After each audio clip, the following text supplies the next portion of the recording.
Welcome to Co-op Mode, round 163. This is the official video game podcast of Secret Friends Unite. I am one of your hosts, Todd Oxtra, living strong, living large, on the verge of my 50th birthday. Oh my God. I am living the dream. I was just talking about this. I got my ARP, if you can see it, my ARP, AARP membership in the mail the day before. They're stalking me, but I like discounts, so you know what? I welcome it. On my 50th birthday, I'm going to the auto show because I'm going to get myself a midlife crisis mobile because that's what you do. Yep. And I'm looking to see if anybody can give me a ticket for free. And other than that, I'm going to get a lot of discounts. So I'm already in old man mode. So I'm ready to go. Is that when you start getting your senior discount in the US? Is 50? It depends. It depends. It can be 50, 55, 60, 65. You know what, Dan? Some people tell me I look young. Some people don't admit how old I look because they want to be nice to me. You know what? I'll take it. I'm bald and I got a little gray hair on the side. So you know what? I could be anywhere from 35. Yeah, Todd, to, I would have never guessed that you were about to turn 50. So you look great, brother. I'm young at heart. I exude youth and exuberance. That's how you stay young. Yeah, exactly. Yeah. Whereas Charlie started going gray in college. So there you go. So it's like, it's all over the boat, but he's got a full head of hair and he's tall. So yeah. Life is how it is. But that leads us into the rest of the members of the show. That is our returning champion, Mark Carabin. He survived the U.S. He survived Disney. I don't know if he's got any money left in his bank account, maybe a couple of loonies, but he is back and eating some Timbits. Yeah, you know what? I did actually stop for Timbits pretty quickly upon returning to Canada. Because they're great. My son wanted some, and I was like, "Yep, all right, that's happening." We've got a question from what guest we haven't even announced yet. Donut hole. Oh, okay. Yeah. Tim Hortons? Is that a Tim Hortons thing? Tim Hortons. Yeah. Timbits. You got like 25. Delicious. My hometown actually still has a Tim Hortons. So it's I guess if you're watching online, you've seen him because he's always online. He's staying online. He'll see us online, and that's Mr. Daniel Wenchick. You know what, Dan? I tried to spell your name out of Willenzik. There you go. Willenzik. Well, you never know. Whatever. I've got friends from all different spaces. Sometimes it's a chick. Sometimes it's a sick. Yeah. And you're also AKA DaddyDwally, aka the NerdChat banhammer, always calling out his moderators. Permaban. Todd was I'm going to cut in right there. Todd was permaban from our last show. Thank you for having me, Mark. Todd, on the other hand, he was trolling us. He was attacking Xbox games. He's never satisfied. He was complaining about indie. Then he ended up loving it. He was complaining about Starfield. He never started playing it. Now he's complaining about South of Midnight. But then he's like, well, actually, I'm having a great time. So Todd, unpermabanned, you are welcome back to the show, and we got to get Mark on there for real. Mark, it's good to see you. I'm excited to hear about some of your adventures in Disney World, and I'm happy to be here, boys, as always. Todd, I'm giving you crap, but it was a funny episode for sure. Hopefully, there's no clips of Todd getting permabanned out there, no shorts. Shocking. So glad to be here, boys. Let's get to it. I'm not in jail. I'm still here. He might be number 2 intern now. Eric might have passed you. I'm sorry. Well, the great part about this, Dan, you can challenge anything Canadian that Eric has said, and Mark can validate. So, they're both in that same neck of town. That's so weird. Isn't that weird that they're so It is. It's so weird. I cannot believe how many people I've met from the farthest reaches of Canada through Mark. My only 2 Canadian friends, Mark and Eric, are apparently neighbors. Exactly. It's so weird. Yeah. I flew out from his city to so odd. So odd. Mark has to travel like 200 miles before he even gets to like an airport. And then he's like, I'm still like 3 days away from New York. Yeah. And then, because we try to meet up. We tried to do some things and meet up, but it's very hard. Mark is practically in Greenland. And maybe that's what you're doing next, Mark. Move to Greenland and then put up the Greenland US Defense citizen. Force. Exactly. Exactly. Yeah. We'll see how this goes. But we are here to talk about video games. It's so much fun when we are talking about all the awesome people that make this show happen. And Mark, who are those people? Those are the amazing people over at patreon.com/secretfriendsunite, including Our besties tier, Derek Trevelyan, aka the Figure Dude, Francie, the official hairstylist of SFU, Xbox Expansion Pass, Luke Lore, and Charlie's Uncle Tim. Our friends with benefits tier just got a little boost. We're going to talk about some of those in a second. But first off, I want to thank John Sadorf, Phoenix Sisters Entertainment, Brendan Myers, Corian HD, the Boss Rush CEO, Matthew Keel, Kurt Krug, and Tanya Lee, as well as one of our new members we're going to focus on today, Chipotle Bear. Thank you so much for joining. And we've got a few other new members from the contest that we've been running, including famous Seamus. Congratulations. Cam, the movie man. Awesome guy. J Newport 007. Congrats. Just talking about 007 tonight. Watch that like tiny little tease from the Switch 2 reveal. Oh, that's right. That's right. Game. Yeah.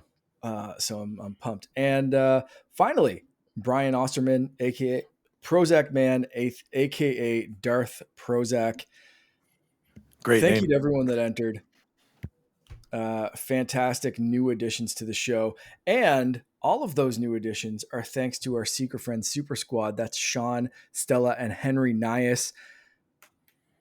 Sponsored all 5. Is incredible. Sponsored all 5 of those. Did this little contest for us. And just an amazing, supportive family.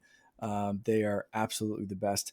If you didn't win, if you're listening for the first time and you want to check out all this stuff, you can head over to patreon.com/secretfriendsunite, where you can get, again, exclusive shows, no ads, Discord benefits for as little as $2 a month. And now you can actually get 50% off your first month as a little promo. So you can go to the top tier you want to, or you can start at that $2 tier and get 50% off. So literally $1. What else can you buy for $1? Go check us out, patreon.com/secretfriendsunite. Thank you to everyone. And Todd, we're focusing right now on Chipotle Bear. That's right. One of the benefits you get to becoming a Friends with Benefits membership is on every show we do, you get a specific shout out. And on this show, you get a power up. So Yes.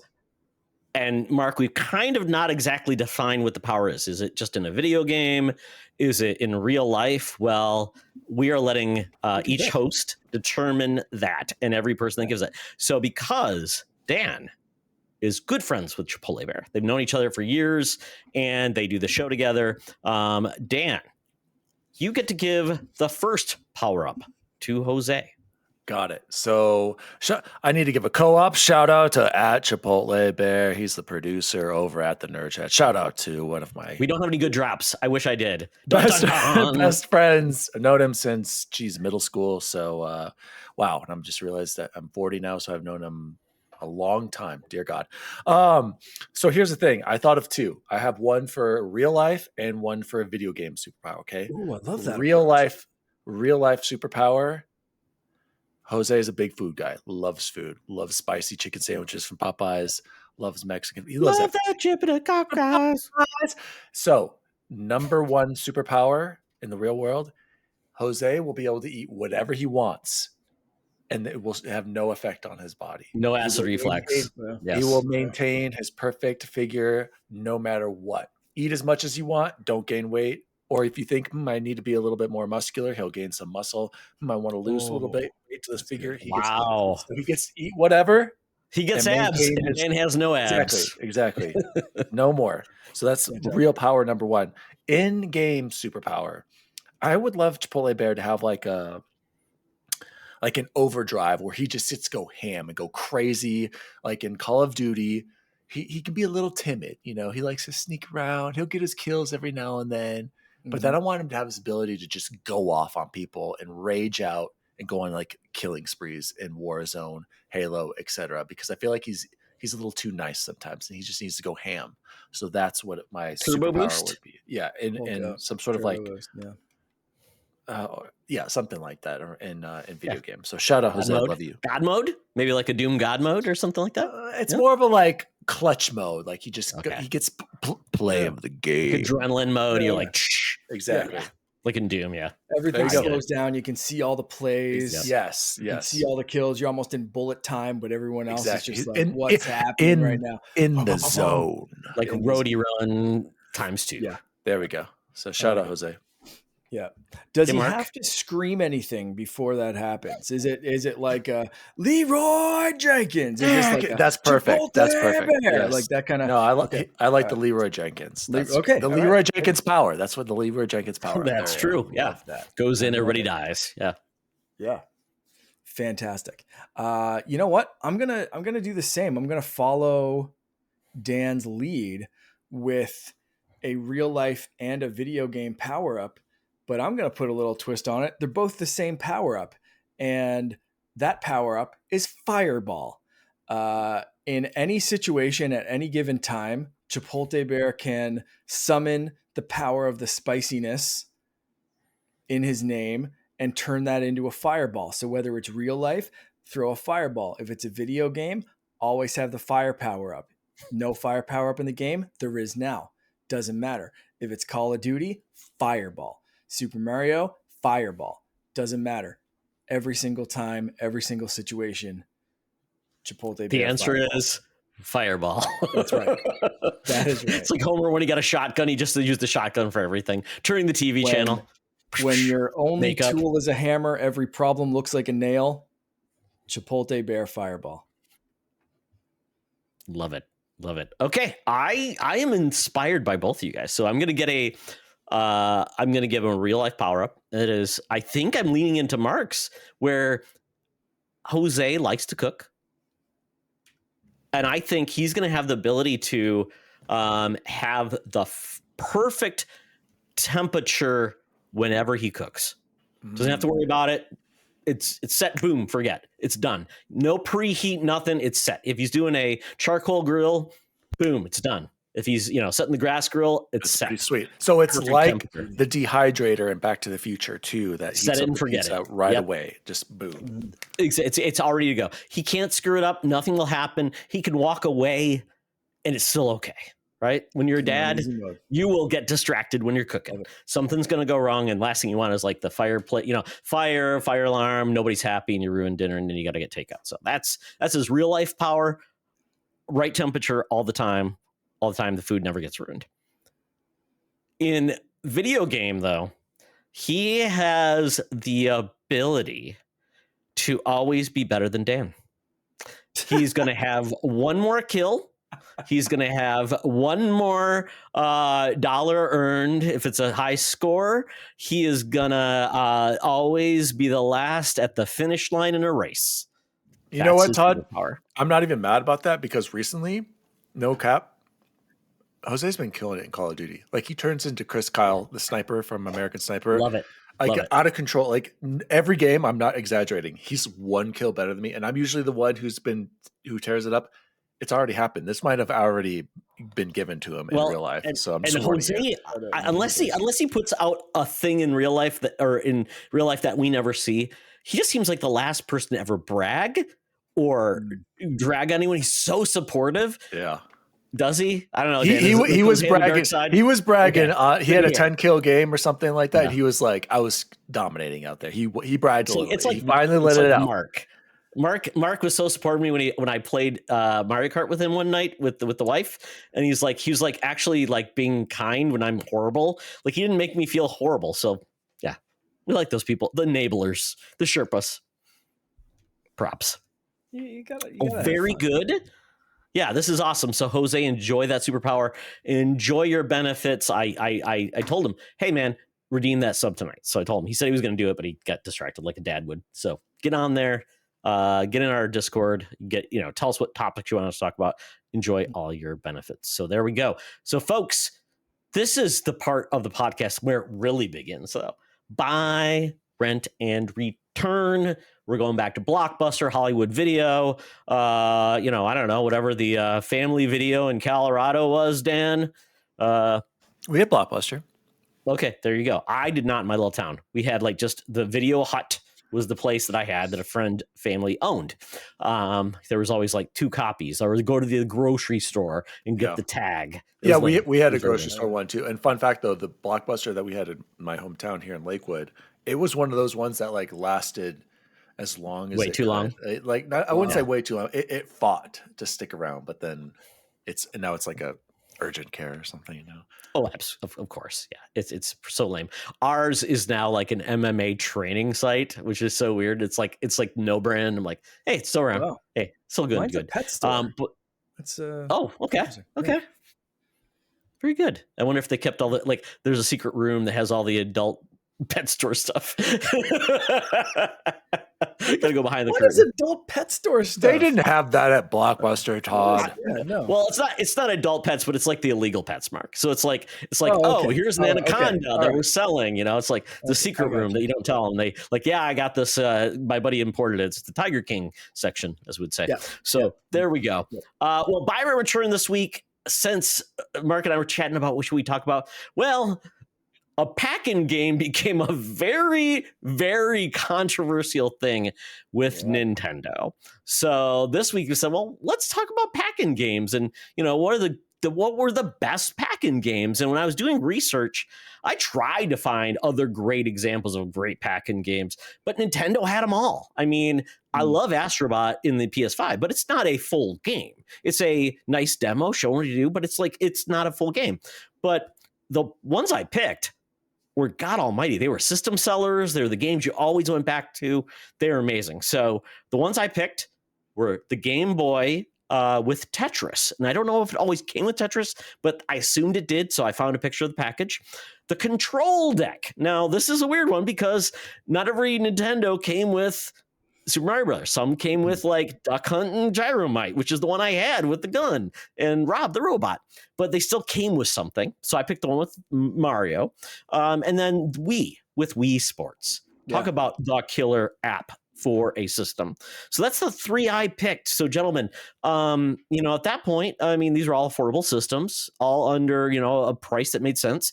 And the killer app, they didn't say we should charge more. They said this is what's going to bring people to keep playing the system and never let it go. So Dan, you're our guest. Between these 3, what would you buy? What would you rent? And what would you return? I have to say, right off the top, these are all banger slangers, right? They're all pretty solid. But in my eyes, there are 2 in particular that are the standard, and one in particular that is number 1. So right off the bat, I'm going to have to return Wii Sports. I'm sorry. It was cool that first, you know, day or two. You know, seeing your mom and dad, your grandpa, oh, let's go bowling, let's play tennis. It was a gimmick, just like the Wii in general became a gimmick, and I never played it after a certain amount of time. Okay, actually, fun fact, sold my Wii to go to see Third Eye Blind in Salt Lake City. That's like their profit. So that's what happened to my Wii back in 2007. I respect you even more. Even more funny is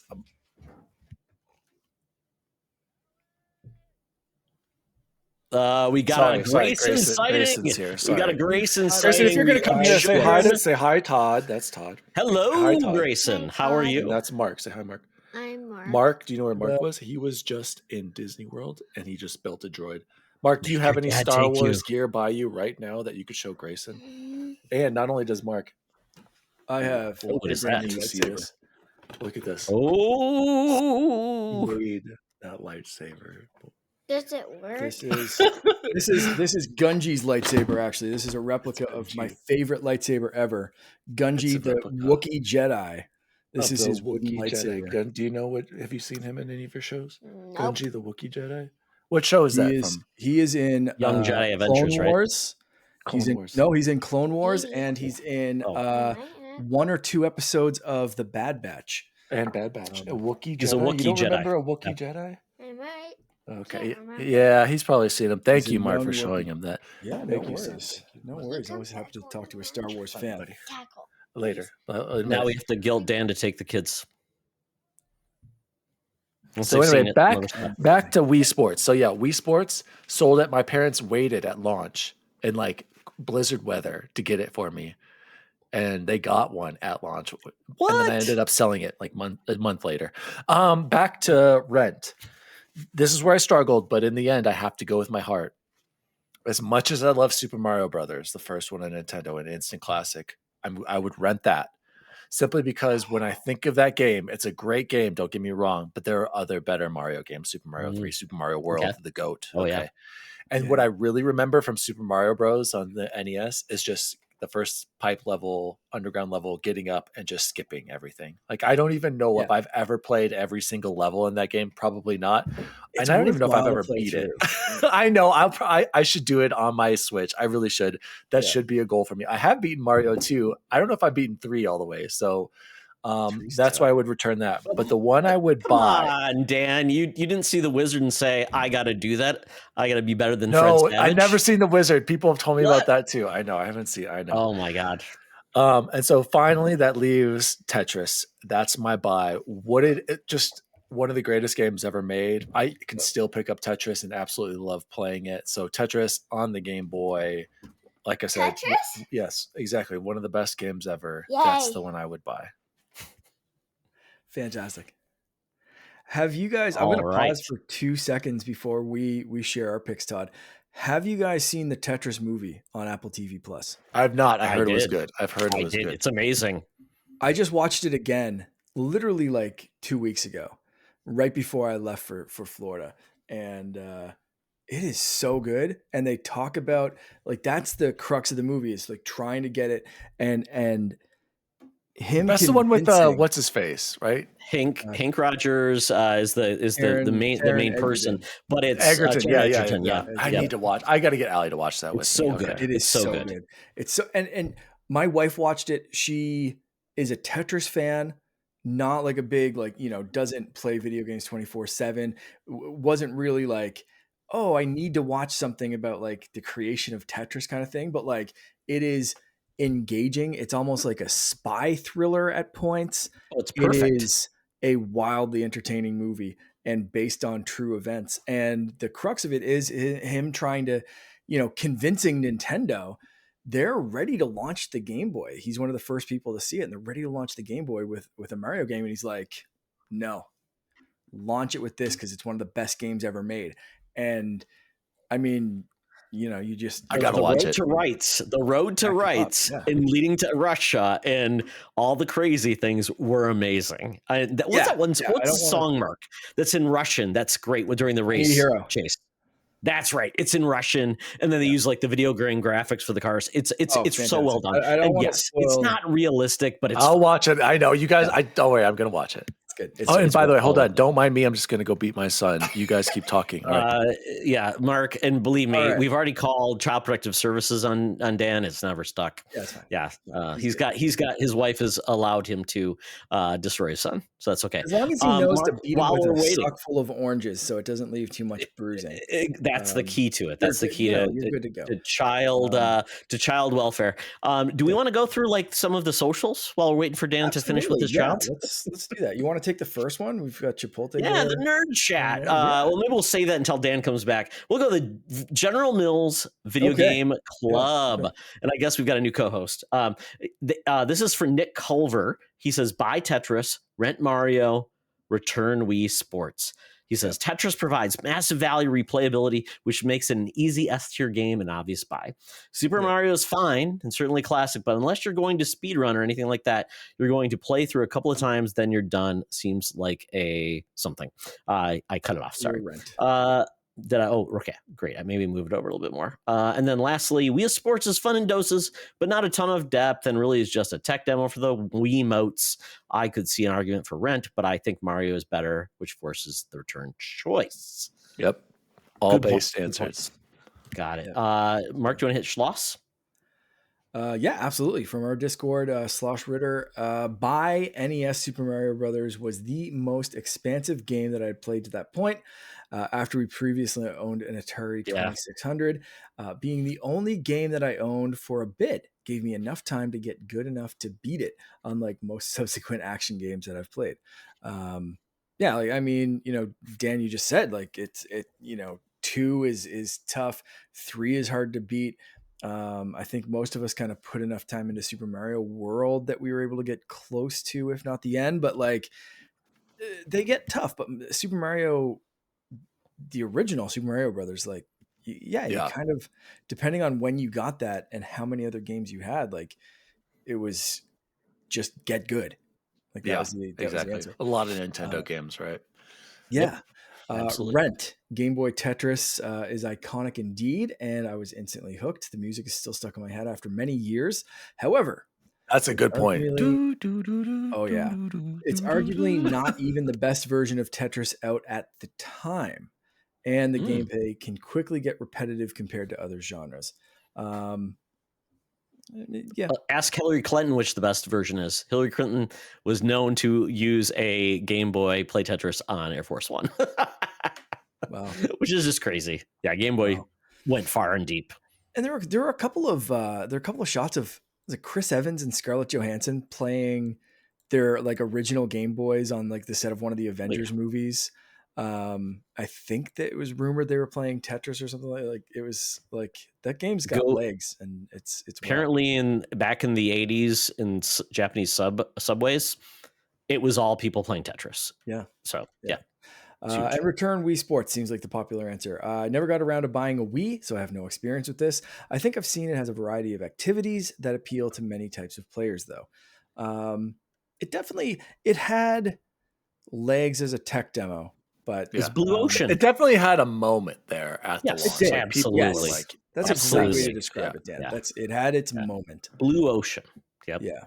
Ever do whatever it has to do. Dan, some nerd chat.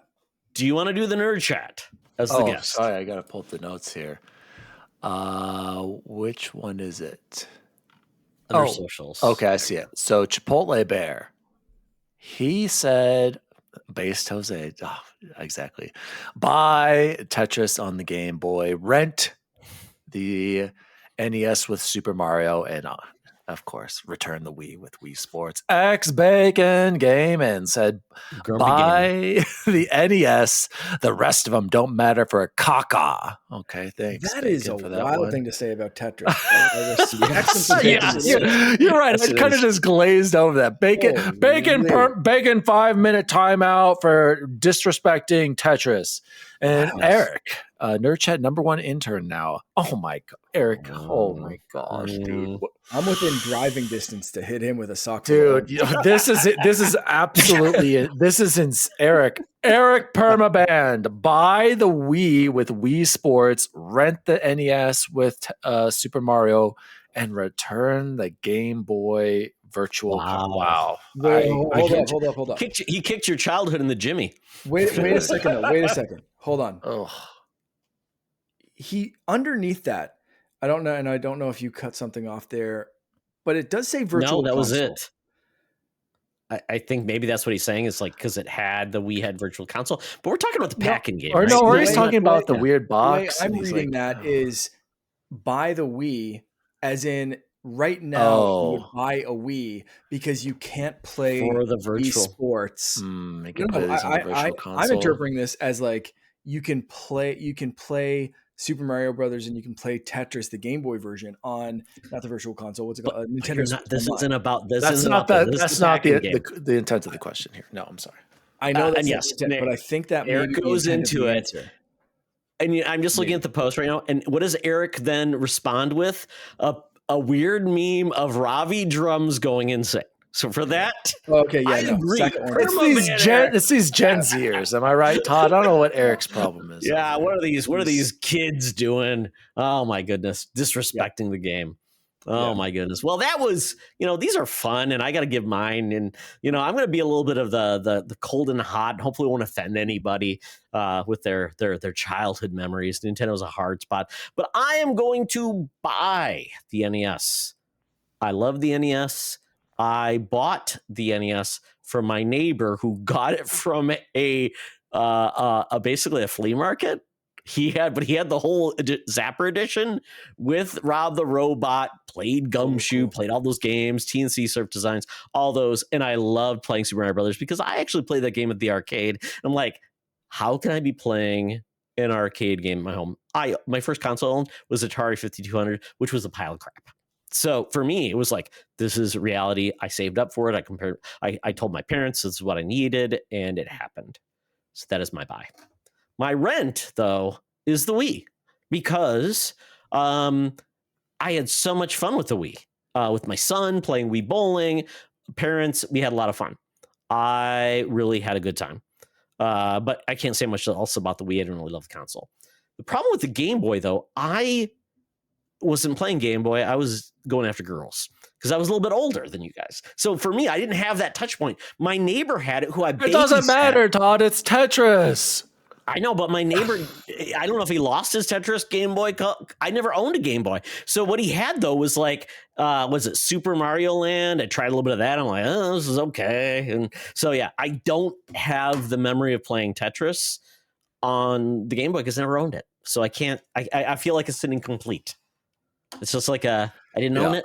I can't comment. I saw Mark going crazy there. So Mark, I don't know if you want to say what something. What are you supposed to do? I kind of get his logic with time and give Todd a Game Boy, Mark. No, I see the time machine. I see his logic with the memories of the kid. I understand and the Wii. logic. Okay. I understand the logic. I have fantastic memories of my grandmother playing her first video game ever as Wii Sports and beating my brother, a video game fanatic who is usually better than me at video games.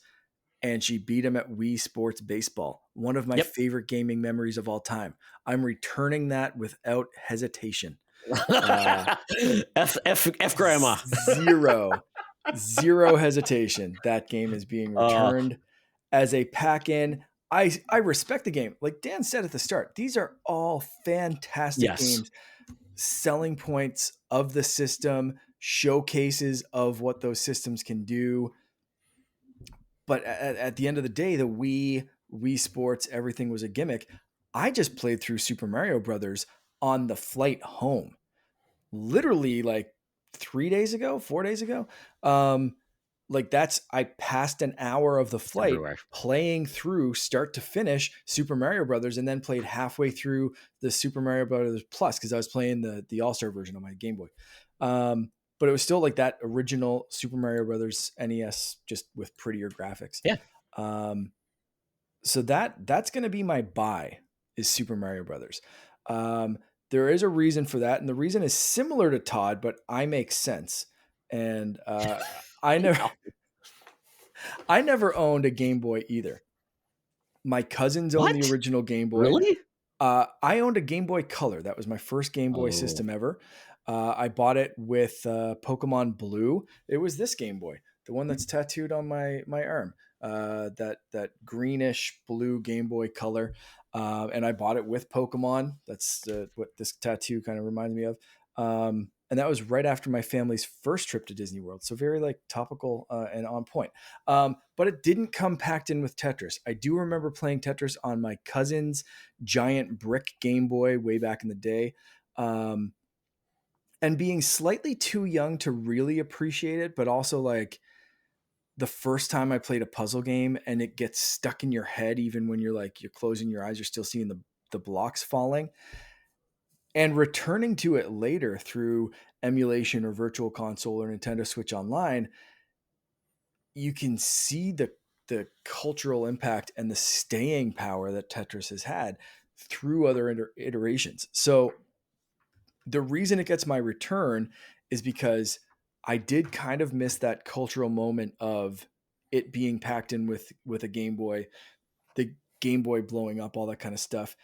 I have slight memories of playing it in that fashion, but most of my memories are going back to it through other means. But as a cultural standpoint, I think Tetris is one of the greatest games ever made in any iteration. And I think this is probably the most iconic iteration of that game. So you can't really argue with it as a buy. But for me personally, it gets knocked down to rent just because of the nostalgia I have for Super Mario Brothers, as my first console ever was an NES with Super Mario Brothers and Duck Hunt. It is a game that's just comfort food for me. Like I said, I got bored on the plane.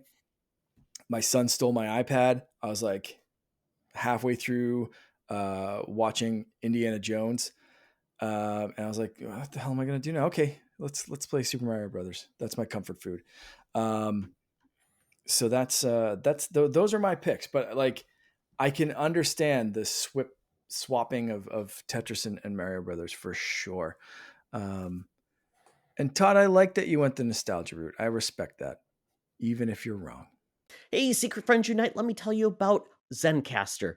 We use them for our show, and now they're supporting us. Zencaster is now the all-in-one solution making podcasting easy. It's the ultimate web-based podcasting solution. Provides high-quality audio and video podcast production and hosting. With a full suite of professional tools, podcasters can seamlessly record, produce, and publish studio-quality content, all from one dashboard.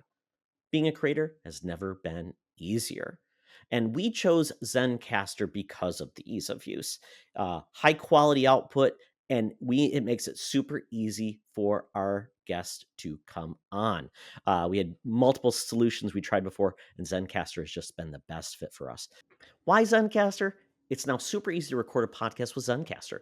Log in using your browser and start recording a high-quality podcast right away. Record studio-quality sounds and up to 4K video with your guests. Feel a sense of zen knowing Zencaster's multi-layered backups ensure you always have your recordings in the highest quality, even if the connection is unstable. Have you ever worried what you sound like? Zencaster's post-production process makes you sound buttery smooth. It automatically removes those ums and ahs in your recording. It removes those awkward pauses in conversation too. Set the right podcast loudness and levels while reducing background noise with the click of a button. So if you're interested in making an easy, high-quality podcast just with the click of a browser button, go to Zencaster.com/pricing and use my code SFU1. You'll get 30% off your first month of any Zencaster paid plan. I want you to have the same easy experiences I do for all my podcasting and content needs. It's time to share your story. Now back to the show. Correct. Well, you know, some of us are right, some of us are wrong, and some of us are just don't give enough. But with that, gentlemen, it's funny because when I looked through it, I'm like, Xbox has never had a pack-in game, which is weird, and PlayStation didn't either until Astro. They had, but the first thing they had though was they had that damn demo disc, which was amazing because like here's 24 games you could try out, and I'm like that's pretty amazing too. And then Genesis was like weird because it came with Altered Beast at launch. Right. And nobody likes that weird game. Choice. Yeah. Yeah. So yeah, weird choice. Eventually came with Sonic years later, but there you go. So, but there was no pack-in game for the GBA. There was no pack-in game for the DS. There was no pack-in game for the 3DS, unless I think there may be something online. There was a pack-in game for the DS, but it was a demo as well. AR? The original, I think it was original DS, maybe 3DS. Which one had the Metroid game? Is it DS? It had to be the DS then. Yes. 3DS did not. I just played Fusion and Zero Mission. Great games. Yeah. Okay. Yeah. No, 3DS, they charged you for that stupid like sub game.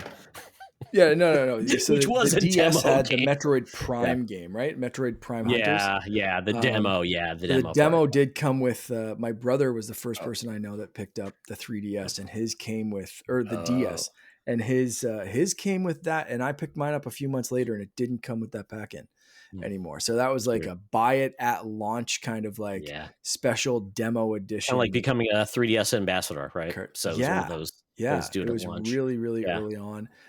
He had the silver and then one. The Wii U came with Nintendo Land, I believe. That was the only other one that had the last pack-in game Nintendo had was Nintendo Land. So there we go. I think that was only the 32 gig model, the black one. It was the white one. Yeah, it was not the. It was the black one. It was not the white one. Yeah, that was a weird one that I think had a Skylanders edition or something like that. So weird. Oh well. But there you go. Pack-in games. Not always guaranteed, but I think it was kind of an era I'd love to see come back. You know, put something in the package you get so you can actually enjoy something without having to purchase it first. So that is what we've been buying and renting and returning. Now we got to get to what we've been gaming. So Dan, you're a guest. What have you been gaming, man? Oh God, Mark! I don't know if you've heard of this game called Final Fantasy 16, which originally lost on the PS5 and is on PC now. Mark, have you played this game? No, he has not. No. Of course not. You know why, Mark? Because it's not a game you play. It's a game you watch. Mark, I have my stats up right now. I'm on Steam. Guess how many hours? So I've played 52 hours in this game. How many hours do you think has been actual gameplay where I am physically moving the character and having combat and having fun? I want you to take a guess out of that 52 hours. I want to say like 50. Is there that?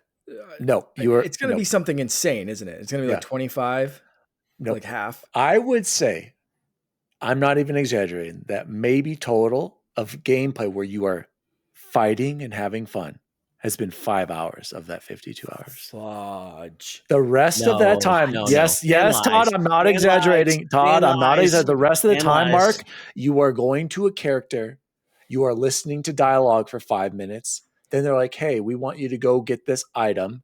You're fast traveling to a map. You're walking across a desolate map, and maybe you'll have 2 encounters that take seconds. You're picking up an item. Then you're fast traveling back to that person, and you're watching Clive do this the same hand motion where they never show what it is because it's beneath the screen. And then you're listening to dialogue for another 5 minutes. And then if you're not doing that, you're listening to just cutscenes everywhere else. I'm not exaggerating. There's a cutscene only video on YouTube that's 40 hours long. Jesus. Okay.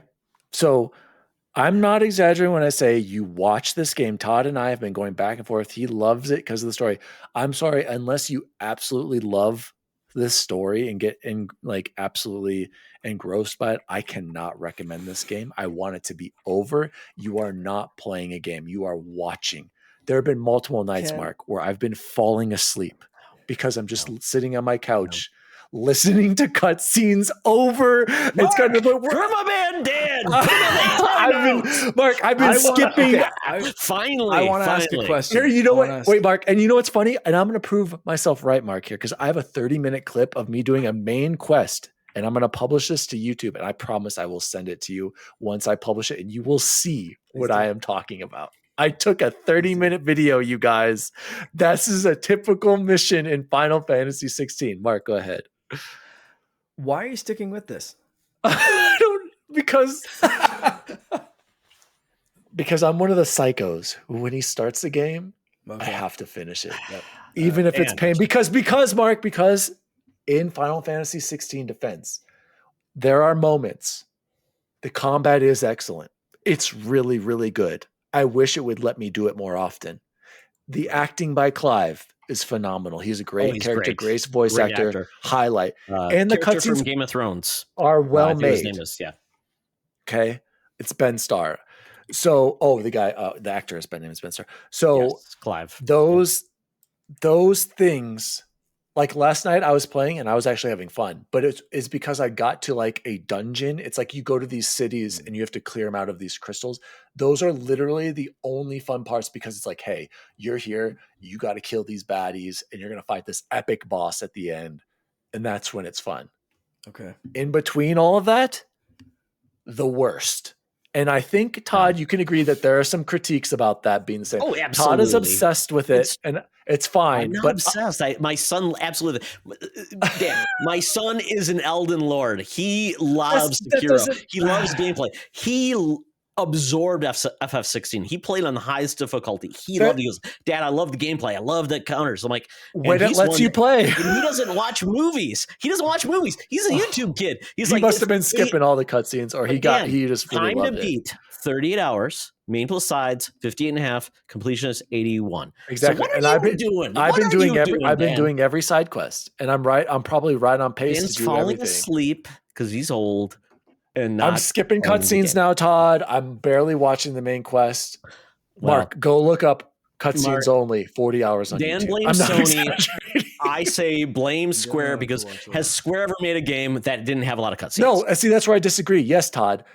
Final Fantasy VII Remake, I just played that last year. I didn't feel like this. Final Fantasy 15, I didn't feel like this. Well, 16, they said they were trying to make it more of a Western RPG. It's not even an RPG. It's an action adventure. Oh, it's a straight up action game when you can play it. No RPG with insane cutscenes, Mark. So I agree. I'll stop here. It's bloated. It's got its issues, but I did enjoy it. I like the story. But Dan, it's not. God, it's there's not no like 5 exaggeration. hours. 20 hours and 20 minutes Final Fantasy 16, all cutscenes. It is the second Correct. thing Out on of YouTube. potentially That's just after cutscene. That's not even like ad. that's there are no That's battles just in there, cutscenes. right? No, yeah, no, exactly. no. See? But out of 81 hours, if you want a worse game, check out any Kojima games because Kojima. I don't know if it's worse, Todd. 75%. It's worse. It's There's worse. another It's one worse. that's 22 hours and 34 minutes. So like there is some discrepancy of like a couple of hours between some of these, but it's all like 20 hours plus. Isn't This that is insane?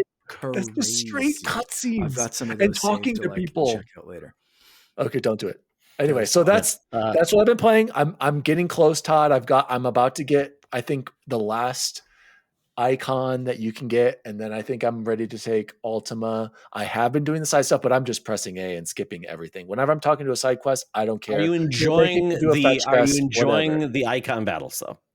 I think they're good. I still think other games do the Elden Ring battles better. I do like the overall combat, Todd. I completely agree. I think it's phenomenal. No, it's a flawed game. Dan, I don't blame you.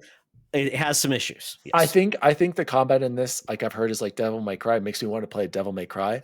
But I also hear that I also think that Final Fantasy VII's combat, although not as fluid and as fun as this, I think that is better because they do a great job incorporating the turn base with like selecting a power, being able to slow down and do cool movements. I agree. Still do a summon. It's more nuanced.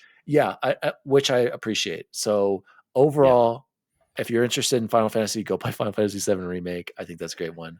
And then I've been playing story over combat. Definitely play 16. I think exactly. If you're all about lore and you like are big Game of Thrones fans, which I never finished, or if you're just into like that fantasy world and you really just want to enjoy watching a movie, because Todd, another thing I forgot to mention, sexy man. Oh, a lot of butts in this, a lot of sitting naked on a beach. I forgot there's 3 rings you can equip to make things. You can literally equip a ring that auto dodges. You can equip a ring that I have one that your dog pet that you travel with, he'll just do his own attacks. You don't have to worry about controlling him. And I think there's another one where like what's the other one? There's one where like parry, isn't it parry, dodge, and there's one that slows down the parry. There's one that also will automatically use one of your other abilities, and so you can make it to where you're just watching and barely doing the combat. I've turned on the auto dodge at this point. I've done it long enough. I'm like, I'm over it. I get it. Like I'm just ready to get through it. Yeah, it's not a complex game by all means, and I felt like I was not challenged. I don't think I died, so I was just in it for the story and had a good time. My son was playing it too, so we were both into it. He loved it, but he played at the hardest difficulty. So when you play at the hardest difficulty, it does add more challenge. Yeah, absolutely. I agree. Like the normal difficulty on this is pretty easy. Like you want to don't punish yourself, man. I gotta get through it. You and Bacon, man. I beat Final Fantasy VII. I beat Final Fantasy VIII. I beat Final Fantasy X. I beat Final Fantasy. I almost beat 13, didn't get quite. I beat 15. I beat 7 Remake. I have to continue. I started 9. I know I need to finish that. And I bought, what's cool though, is this made me buy 8 and 12. They're both on sale and I'm excited to play those older versions. I heard we are getting a 9 remake, which is so that's why I'm going to wait, because I bought that on my Switch, guys, and I got really far into it. And then my cloud save, like after it expired, I don't have it. And so like I lost all my progress. Okay. I can't do that again. So Dan, I think we've come to terms. We will not talk about Final Fantasy 16 again. Never. Until you watch my 30-minute video that I'm gonna send to Mark. I'm watching. Last word. Dan. Oh, that's it. Go ahead. Right. Who's next? All right, Mark. Yeah. So I already talked about game. I beat Super Mario Brothers on the plane. Always a fun time. I like. Wait, Mark. You legit did every level. You're that much of a pro gamer. No, for this run, I did skip a few. I only did the first skip, and then I decided to beat the last few levels. Nice. I started a run after I beat the game, and you start like the plus mode, and then that one kind of like I got a little bit far and then died. So then I started a fresh one, and that one I did intend to beat every single level through. Nice. I've done that before. It's a lot. You have to do save states, right? Though, yeah, exactly. I would have to do the save states. You can't just put it down, right? Because you can't. Or can it pause it? Yeah, I can do save states. Yeah, but I've done it in one sitting before. where you just, It's not a it long doesn't take game. long to beat the Yeah. whole thing. No, it's even if you beat every single level, it's not super long. But I'll do save states. I don't do like the rewinding or anything like that, but I will, like, if I'm closing the Yeah. Game Boy or something and coming back to it. I think that's fair. So I played that on the plane, but Disney World kind of took me away from gaming for the better part of or over a week. Aside from like the I got game one reviews. question about Disney World though, Mark. Okay. Is the Xbox Center still there, or is it gone? I think that's gone because I did not see any kind of Xbox. What All is those that? Xbox. mention or Oh, they anything. had Dan. They had all these Xbox 360s with like Skylanders and all these things at Disney World, and all the controllers were broken. It was the saddest thing you ever saw. Had a little I gamer remember showing it spot. with Logan. Oh, it was bad. It was Oh. bad. It was so like, what are we even doing here? Why is it still Yeah. here? Because like half of the screens didn't even like show the video, Yeah. and it was the weird. I think it was even like Star Wars Lego in Skylanders, or maybe something like that. Maybe. Wow. Not even Disney Infinity. I could picture that. Like Maybe Skylanders just seems there was like such a there was weird obviously choice. no figures you could put on it, so I Right. mean, fairly limited. Yeah, It's a weird one. No, did not find that. No, Oh. sadly, no gaming section in Disney World. But I have been dipping my toe into Xenoblade Chronicles X Definitive Edition on my brother's request. He is, speaking of a long game, he's like 30 or 40 hours into this. I am not yet, and the start reminds me of exactly what you're saying of Final Fantasy 16. I've been told to stick with it. But holy tap dancing long Christ, game. the start is hard to get through. It's the same thing over and over again. You talk to one person and they say like, okay, here's how we landed on this planet, and here's how Earth got destroyed, and here's the aliens that destroyed us, and here's what we're trying to do now. And then you follow them to a city, and then you talk to another person who's like, yeah, I guess you don't remember Earth getting destroyed because you have amnesia. Well, here's how it went down. And then you walk to another place and someone else is like, hey, I'm in charge here. Too bad you don't remember what's going on. It's like, oh, not again. And they go through the same cutscene again. And it's just like, I know this. Please stop holding my hand. Let me discover some things on my own. And my brother said, you don't even get your skell, your mech or whatever until 20 hours in. So that was a while. Mark, I just looked up how long to beat. 6 hours. Yeah. Main story 56 hours. Okay. Main plus side 77. Completionist 130. So, dude, minimal 56 hours. Yep. All right. I'm gonna like slow burn this game. I was playing it just before I went for a little walk before we started recording. It's good. It's I think once I get past this tutorial thing, I think it'll be really good. The world seems interesting. The story seems intriguing enough. I just need them to stop holding my hand and just let me run. The combat is really cool. It's interesting so far. So I'm interested, and I know where some of it's going to go. I know, like, you get your armor suit and you get more customization stuff. You get your skell, your big mech kind of thing. And it really, really opens up the world. So I'm looking forward to that. And I think I'm willing to at least put, 20 some hours into it to get to that part where it really opens up. And then I think if I put that much into it, I'll probably end up putting 50, 60, 70 hours into this thing, because then it'll open up that, that Iron Man mech fantasy kind of thing that, some games have done really well. Some games have not, but it's even like Anthem was like entertaining for me just to jump in something and pretend I'm Iron Man for a couple minutes. So wait, Mark. Wait. So Dan, ask Mark, has he finished Indiana Jones first though? I was just thinking that before he started speaking. I was going to be like, have you finished Indiana? And if he hasn't, that's okay. I haven't finished Indiana Jones and the Great Circle is Game of the Year 2024, yes. Mark. You just remember that. And here's the fun thing. I mentioned that I watched Indiana Jones on the plane. I watched The Last Crusade. on the plane. Great. Oh, just the best. Disney World always gets me in an Indiana Jones mood because do they still have the Indiana Jones ride? Oh, yeah. Did There's you a do the stunt spectacular experience? here. The spectacular. Okay. Is the ball Yeah, ride still right? So that's in At Disneyland. Disneyland, but they So I are thought, okay. building, and I saw where the construction is. They're building a new Indiana Jones ride in Animal. That's what I've heard. Yes. So I was fully ready to go for Indiana Jones. So now I'm back, and that's my Xbox game, and Xenoblade is my Switch game. So I will finish Indiana Jones. Mark, so wait, no spoilers. Where are you in Indy?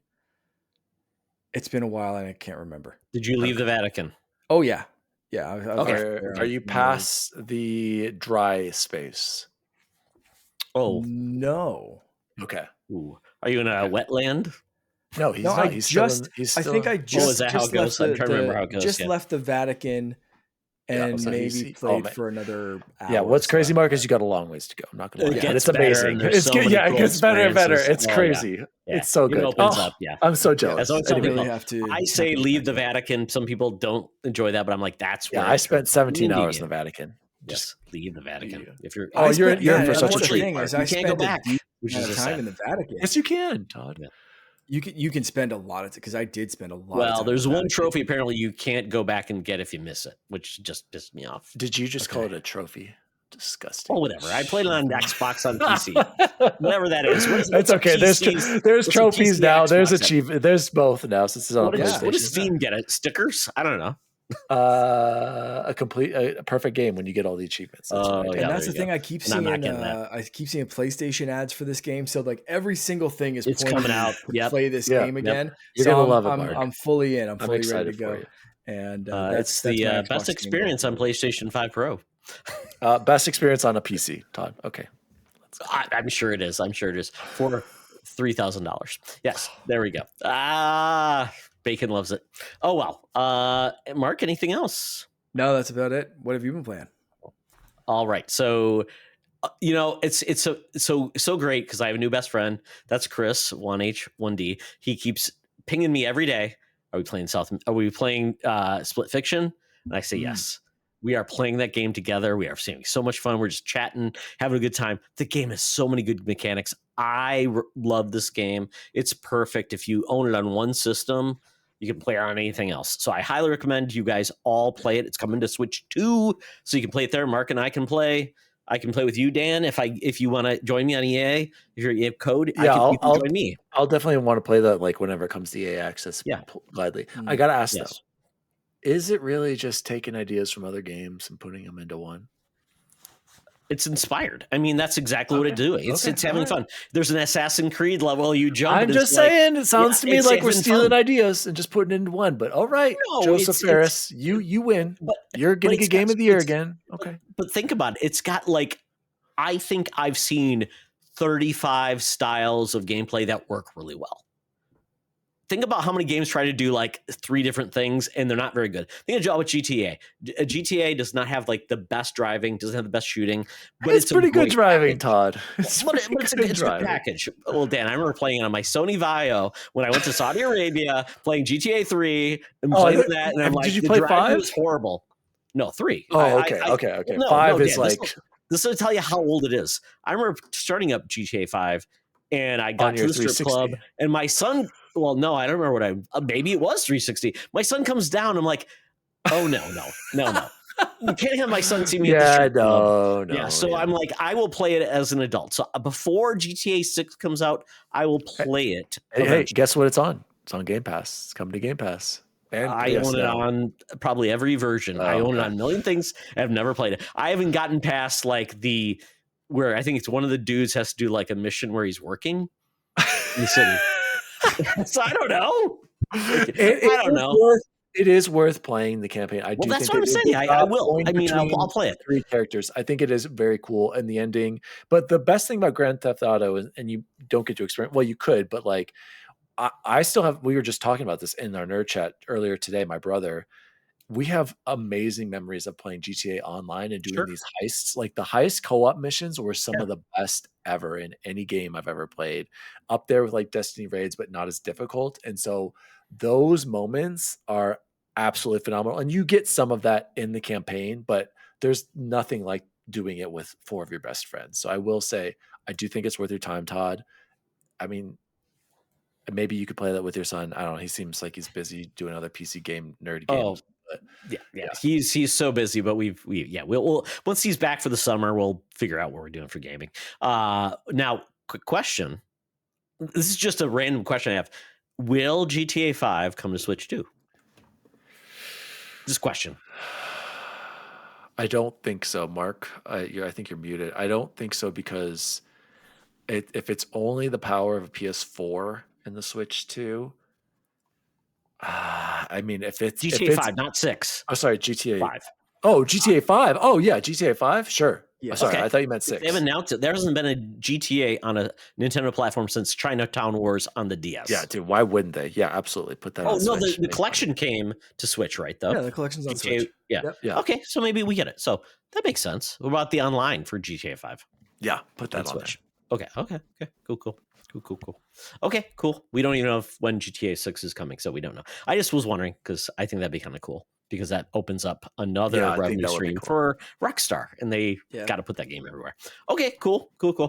So yeah, been playing Split Fiction. Love that game to pieces. Been playing more Avowed, but the game that honestly I've been looking forward to, but I heard so much negative noise on it that I'm like, am I going to like this game or not?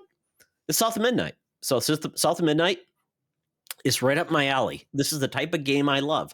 This is a artistic action platformer that has a really cool story, amazing aesthetic, and is just a lot of fun. If you want to learn about the Deep South, if you want to understand a aesthetic that looks like it's so the opening cutscene is claymation. But then they cut to more of an animated state that looks like Into the Spider-Verse, which is great. It's like they say it's animated on the 2s or whatever. So it kind of skips I guess a frame or something, so it looks a bit more stocky.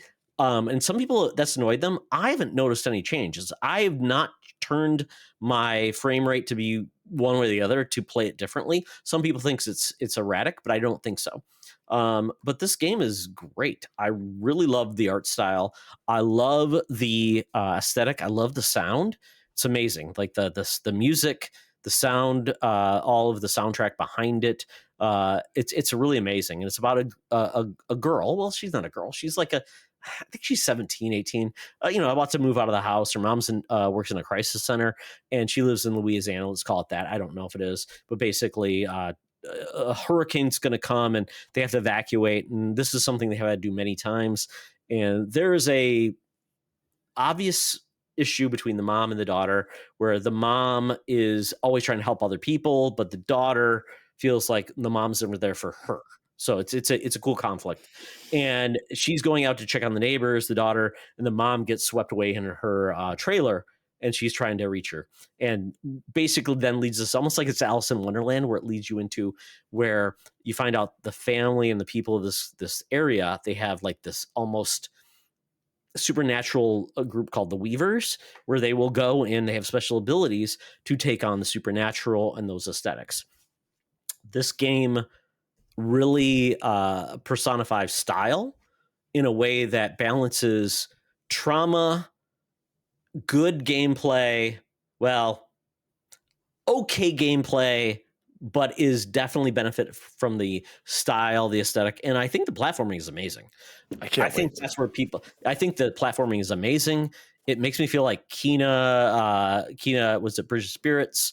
It makes me feel like Recore, those type of games. If you like those type of games, you'll like this. But to expect this to be a AAA game of the year, I think is what it's getting people to feel numb on this game. Yeah. It's not that type of game. Yeah. Go ahead, Dave. I just wanted to say, Todd, like I completely agree with you. And on the combat thing, it's like I haven't played it. I can't wait to play it. Again, I have to finish 16 before I get to this. I've been waiting for South of Midnight. It sounds exactly like my game. Did you play Flintlock by any chance? Either of you guys? Siege of Dawn? I did not like Flintlock because I didn't like the story. I thought the story was that's fine. Didn't get me. I liked that combat, and I liked their surprisingly amount of platforming in that. So I love games where I'm third person platforming. boosting, simple combat. Like Yes. that's why I can't wait to play it to see for myself. Like I feel like people are just being a little too hard on this whole combat thing. Yes. It's like, why can't games just be what, like, we don't need everything to be, oh, I need a Souls combat or a Final Fantasy 16 combat or Devil May Cry. Like, why can't it just be something fun and simple? And everyone's like, well, it gets repetitive. I could say that about any combat system. Like, Absolutely. I feel like people, Todd, I'm right there with you, are being a little too hard on this game, especially when I hear, oh, but the music's great, the character is great, the story is great, the artwork is amazing. Like, it has all these things. So we're going to knock it down just because the combat isn't a Souls game. Like, I don't know. I just feel like people are being hard on it, like you said. Yeah. I will say, Dan, you'll experience this too. There's two mechanics I feel like that are tied to cooldowns, which is infuriating. So it's think about like a pull and a push mechanic. Like I'm grabbing something, I'm pushing it. That feels like a regular mechanic you have. Mm-hmm. Imagine if that's on a cooldown. And you have to use it a lot. Yeah, that would be annoying. And you have to lose it. But they said, later in the game, you get more. Basically, there's a way to do it in your skill tree to add it on. I'm like, that's frustrating if you have to wait until and I'm on chapter 4 out of 12. Gotcha. And if I'm hearing that now and I'm going to have to, and then all the good stuff I could put into it, or I could put into a mechanic that I feels like it's almost like a double jump. Say if double jump was on a cooldown, would you be happy about that? No, so this is the stamina bar from Breath of the Wild. I was just thinking that. I was like, this sounds just like Breath of the Wild stamina bar. Like, what are you complaining about? But, it's like essentially what you're trying to do is like there's one enemy that is like thinking about like a nest of bees, and it will launch bees at you. And so you have to grab it, and then you have to throw it. Sounds like if you miss, you're on a cooldown. You can't do it again. So then you're just doing melee. So it feels like it's taken away.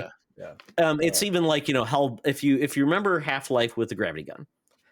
Yes. Put the gravity gun on a cooldown. How fun would that be? Gotcha. That's what I'm talking about. So you're saying pro strat for me, I need to invest in this push-pull mechanic. You can't do it early though.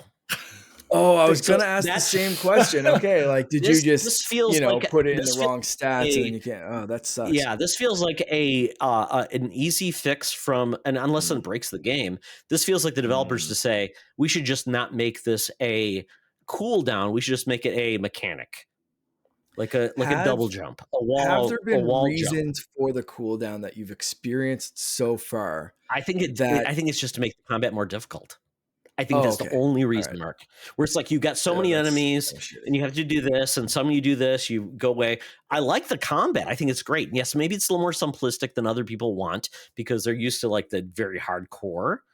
But I don't know. I like it and where it's going, but that's not going to make me stop the game or feel like, oh, it's a lesser, because Compulsion Games, what they've done is they've done several different games, have different types. This is their first like action combat game in a way, and they've always leaned into style. So, I think they could have benefited from maybe some support from the other Xbox studios to say, hey, you want to do this? Maybe you do this. So I don't know. There should be some more linkages, but I think this game is it's my jam. So I'm liking it, but I do have it's not going to hurt the game. I mean, it's one that would like benefit from a sequel. You'd love to see them add on. And I feel like that team needs something where it's like this game is good enough where people will play more and they get to do it versus like, well, this game didn't work. We happy if you didn't work, so we're going to go on and do the fourth game. They need to have something that says we agree that people love this, and a next game will deliver it. We've seen so many great franchises that don't nail it the first time. Assassin's Creed. They need their Assassin's Creed too. They need like two where it comes like this game that delivers. So I hope they do. I'm enjoying it. It's there. It's on Game Pass. There's no reason not to try it. And it's a short game. It's not like it's 35. It's not like it's 55 hours or 85 hours of cutscenes. The cutscenes that are there, but they are always meaningful. So like I try to listen to like podcasts when I game. I can't because all the good stuff is happening and it's meaningful. It's not like overwhelming you with content like in Avowed. Like Dan, we've all said this. how many conversations, like, I can only ask you so many times to do these things. Let's move on. So it's like, this one is not. It's definitely hitting the tone of giving you just enough to move forward with the story and what you're doing next. So I like it. I like this a lot. The character's amazing. The catfish that talks to you is great. And I'm getting into a point where there's a new character called Two-Toed Tom, which is a big crocagator. And I don't know about him yet, but I'm hearing about him. And I heard that's where the game starts really flourishing. So definitely check it out. It looks great. It's family friendly. I don't think there's anything scary. You could do it around your kids too, which is fun. Is the cooldown mechanic, is it something that feels like it could be patched, where even if it's in your skill tree, maybe you have I'm thinking of like Tony Hawk or something, where some of the characters have like their skill trees a little bit higher as default characters kind of thing. Like, is this something they could go in and patch, like add a couple from the start so the cooldown's a little bit reduced or something? I think so. Would that make it a better experience? Like, I think it could just be a simple unlock, and it wouldn't hurt the experience. This just feels like filler and to make it harder, which if a lot of people are playing this for just the experience of where it is, they're not looking for a harder experience. They're making for a fun experience, and having that just makes it more frustrating. I wonder if they could do like an easy mode patch or something like that, where it literally just turns off the cooldown, story mode kind of thing. Like, I wonder if we'll see that, especially where it is an Xbox Studio now, and it is kind of like pitching as like, this is one of our big spring games. This is something we want everyone to play. It's on Game Pass. Like, I hope Xbox, if a lot of people are complaining about it, and I haven't really seen a ton of this game aside from listening to you, but it sounds like something that if that's holding people back, like, guys, release a patch for this, make it story mode, do a toggle, add a couple of things. If maybe if there's something later in the game where it like comes into play as strategy or something, like there's got to be a way around it to kind of like mitigate some of that early frustration and allow you to enjoy it. Yeah. And I've seen some comments like, Luke Laura said, I want this game to be over. And that's like, ooh, that's rough. Which is rough because Lucas said he loves story in games, but then a lot of recently I've seen where Luke really that's loves gameplay over story. Yeah. So it's like it's hard. So nobody, I don't know. And this is what I can't wait to play it, Todd. I can't wait to play it. I know I'm gonna love it. Dan. Yeah, I know I'm gonna love it. I mean, show your wife some of the cutscenes. Okay. Because I think she'll be like, this is really impressive. It reminds me of like a Leica film that you saw. And it's like, wow, that's amazing. So the characters have so much joy in life. And I want Xbox to do things like this. I don't want it just to be like, well, we tried and didn't work. But yet Hellblade, I know I've had challenges with that game, but that game is not family friendly. Exactly. That's what I was thinking of, Todd, is like, how can Luke say he wants this to be over, but he loved Hellblade? Hellblade is like a mostly story, barely any combat. And like, and the combat's not like engaging. And exactly. Like, I know it can't be better than what's in South of Midnight. And he loved Hellblade. Yes. Like, that was so surprising to me. So yeah, it's very challenging because he's like, well, what do you like? Do you like? And Lucas said, well, this is funny. Luke has been on their show for SFU. He talks about he likes dark and dreary things, so he likes the Snyderverse. So he's more drawn to like Hellblade. I need some like rock metal and yeah. So Hellblade fits him more than this, which I feel is more like James and the Giant Peach. There's even giant peaches in this game, so this feels more like fanciful Tim Burton style than so enough. I like this game a lot and I'm going to play more. I'm just going back to this, and it's between this Avowed and I do have Assassin's Creed Shadows coming from Gamefly, so I will try that game. I've never stuck with a Assassin's Creed game, even though I've liked them. I will see if that game sticks the landing with me, but I don't want a 85-hour experience. Nice. I purchased it on Steam to support Ubisoft, but I'm going to get to that down the road. Yeah. And I know, Mark, I don't know where you're at in the game. I know you played it. And it's good. Yeah. Really good. Okay. Yeah. Well, very good. Okay. Well, that's what we've been playing. So now it's time to get to the bonus round. I have titled this Bait and Switch because Mark left the country. He's like, everything's going to be good. I'm going to pre-order when I get back. Maybe I'll be pre-ordering at Disney. I don't know what's going to happen. My brother and I were literally planning to pre-order. So the pre-order day, we were going to be at Magic Kingdom. And depending on what time the pre-orders, we had booked a couple of rides and had restaurant plans and this and that, but we were like, there's going to be 10 of us there, and most of them have cell phones. So if we can kind of get everyone in queues at Best Buy, Amazon, this place, that place, whatever, like someone's going to get a pre-order. And I had my like intent to purchase thing through Nintendo anyway. So it was like mainly try to get one for my brother. 10 of us, one of us is going to lock in. Like we had these plans talking about it before we went down. And then it all kind of went to caca. Yeah. Dan, what is your intent to buy or pre-order with Switch 2? I was all in before, but then after the direct, I kind of changed my mind a little bit. I still think I'm going to try to get one. And the only reason really now for me is like, I'm not a big Mario Kart fan. That just doesn't do it for me. Yeah. It really is to play Tears of the Kingdom in the upper one, because that's really I have it back there. Okay. Still haven't played it. I've played Breath of the Wild, haven't played Tears. So you waited for the better experience. Correct. And then I'm waiting to play Metroid Prime 4 on there. I played Metroid Prime 1 originally on the GameCube, loved it. Never played 2 or 3, but because Lord knows Nintendo can't give us a way to play that. You know, God forbid they just give us some HD remasters of that and Wind Waker. But I'm just gonna wait and play 4. So I think so, but if I don't get it, I'm not gonna be like freaking out about it, because the plan was to get it and then give my son my Switch OLED, because he's just got a light right now. So. So you already have an OLED and a Switch in your household. So Correct. This would be like, you're not trading in, you're just getting an additional Switch. I would probably have to trade in or sell my Legion Go. But then I kind of want to hold on to that for the potential new ROG Xbox Ally, whatever. Okay. So that's probably where that's going to go. Got it. Okay. So Mark, I can just tell you my intent to buy is my son has my Switch at college. So I have no Switch. I have an OLED. I have nothing to trade in, but I have the money to get the Switch 2 because I'm all in on Donkey Kong.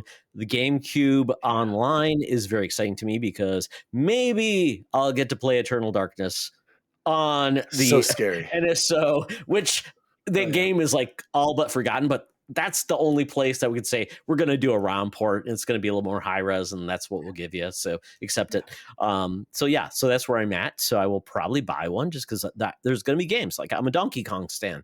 I'm going to play that game because I don't know if we're getting a Odyssey yet. I'm going to get the GameCube games, and maybe there'll be other games. And that's we're not getting an Odyssey. Isn't that confirmed? Like the team that made Odyssey? I don't know. We don't know. I think that was. We got to get eventually another. Oh yeah, eventually, but I don't think you're getting it anytime soon. No, probably not an Odyssey 2. But that's where I'm at. So I will be buying one. I just don't know how much I'll be spending because right now they said $450, $500 with the Mario Kart. You got to get the Mario Kart one. I mean, you might as well. Yeah, because you'll save $30 because we know that Mario Kart World will be $80. So that's where I'm at. I will buy one system. Mark, what about you? What's your household gonna do?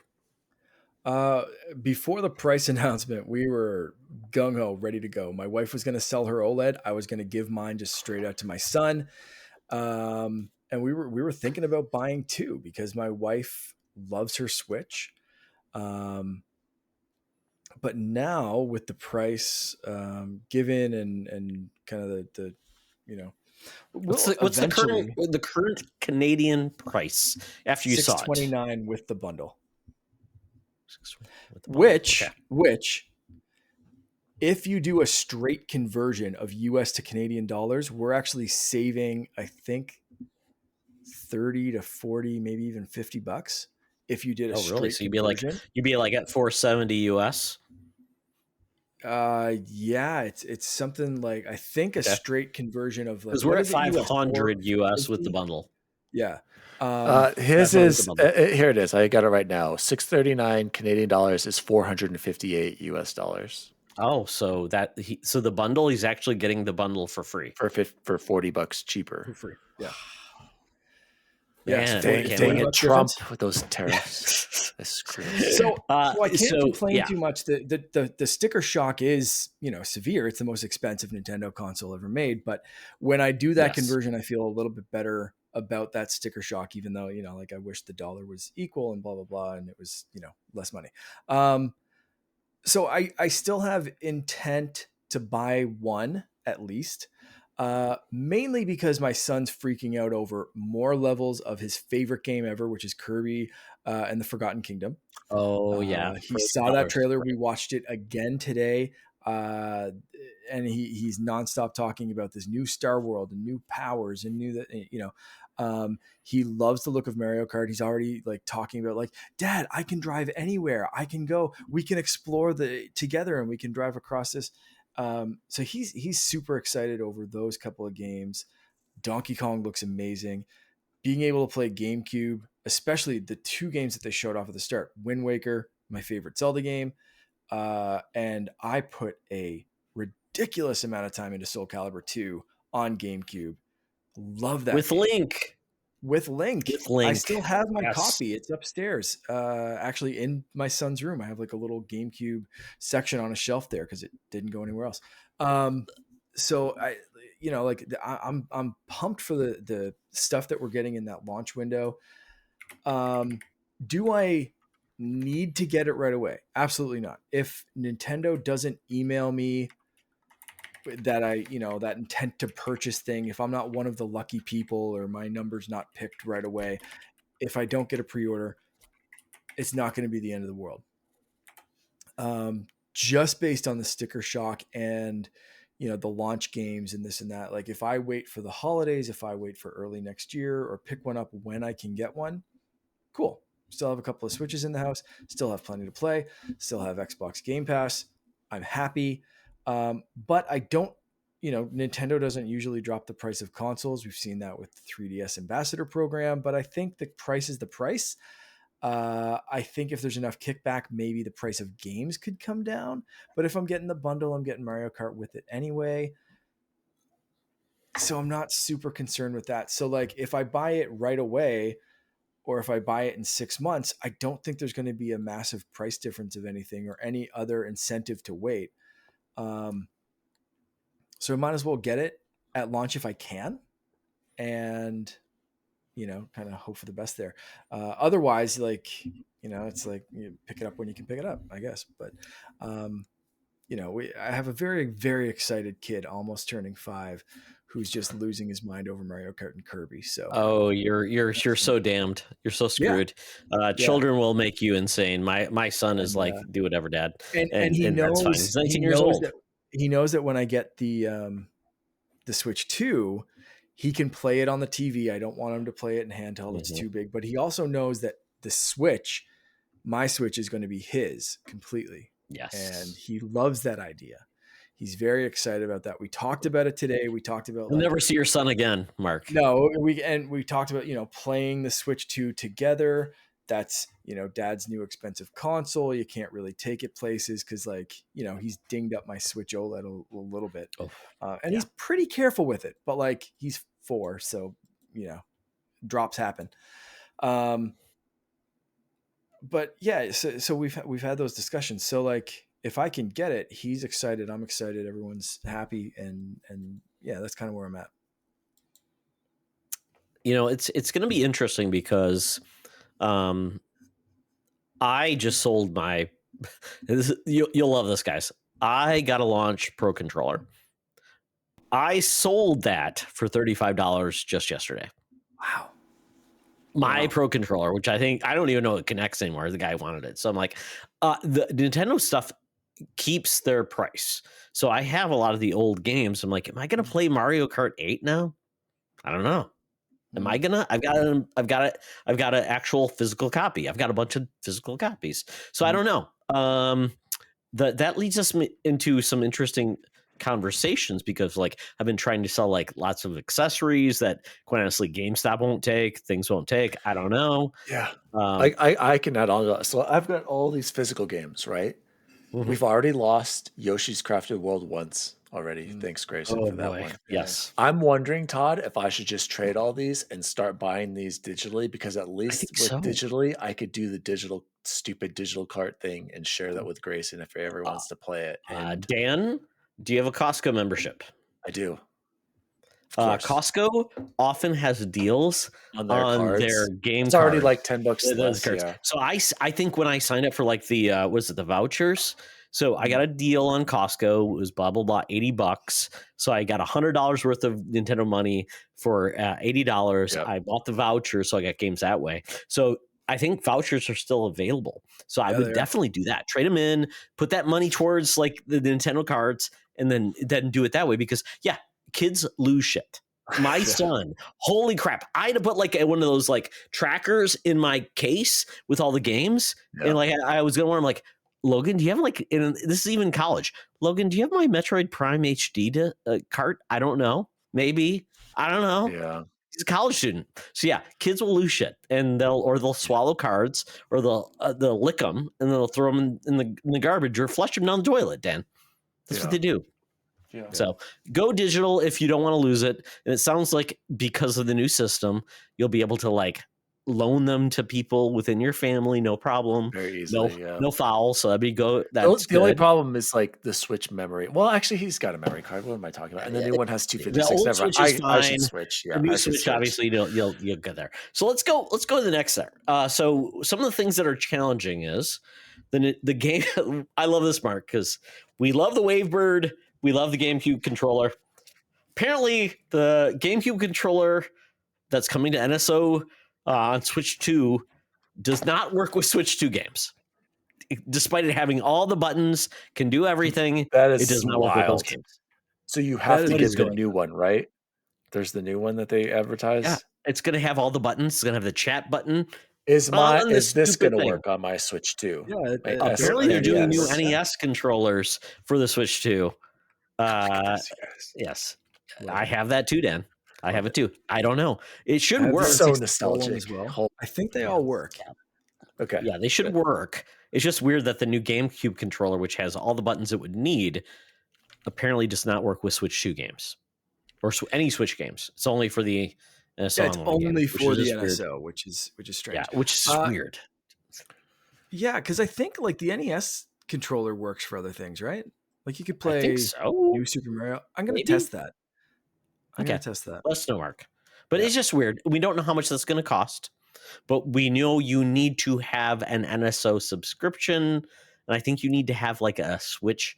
Like if you get a Switch pre-order, you can get it. So it's like even that is not going to be open to everybody in the masses. It's going to be, you're going to need a NSO with the Switch pre-order acceptance and then get that. So that's weird. It's probably going to be $60.